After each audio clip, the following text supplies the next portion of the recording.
Cześć, witam ponownie na Językowa TV i zapraszam do obejrzenia kolejnego odcinka. A w dzisiejszym odcinku opowiem o doktorze Alfredzie Tomatisie. Tak wyglądał ten pan. No i Alfred Tomatis był to francuski lekarz otolarynkolog, który zajmował się badaniem ludzkiego słuchu i głosu i korelacji między właśnie słuchem i głosem oraz leczył pacjentów mających zaburzenia słuchu. No i stąd właśnie się bierze metoda Tomatisa w leczeniu schorzeń słuchu. A ja bym chciał opowiedzieć o jego odkryciu. Jego odkryć było wiele, natomiast chciałbym opowiedzieć o odkryciu dotyczącym języka i nauki języka. Otóż Tomatis odkrył, że gdy się porozumiewamy w różnych językach, no to te różne języki są słyszane na różnych częstotliwościach. No i porozumiewanie się właśnie nimi odbywa się na różnych częstotliwościach. No i odkrył to na przypadku Francuzów przebywających w Anglii, którzy mieli problem z nauczeniem się właśnie języka angielskiego. Było to dla nich bardzo trudne.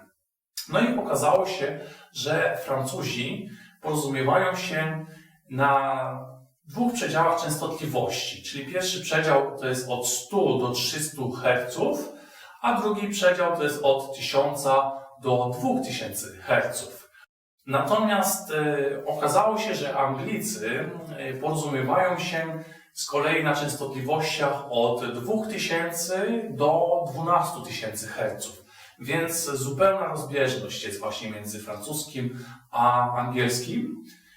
No i właśnie, żeby pomóc Francuzom, którzy chcą się nauczyć angielskiego, no to Tomatis znalazł takie rozwiązanie, żeby puszczać im nagrania przez specjalne urządzenie, gdzie ten dźwięk, nagrania po angielsku są przefiltrowane w taki sposób właśnie, żeby były na tych częstotliwościach, które Francuzi słyszą.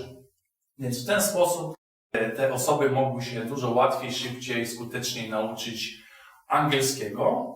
Z kolei jeśli chodzi o mieszkańców Ameryki Północnej, też porozumiewających się językiem angielskim, no to okazało się, że oni wykorzystują częstotliwości od 800 do 3000 Hz, czyli bardziej zakresem zbliżone do tych, którymi posługują się Francuzi, a więc łatwiej jest Francuzom rzekomo uczyć się angielskiego w USA na przykład niż w Anglii, bo są to zupełnie inne przedziały częstotliwości.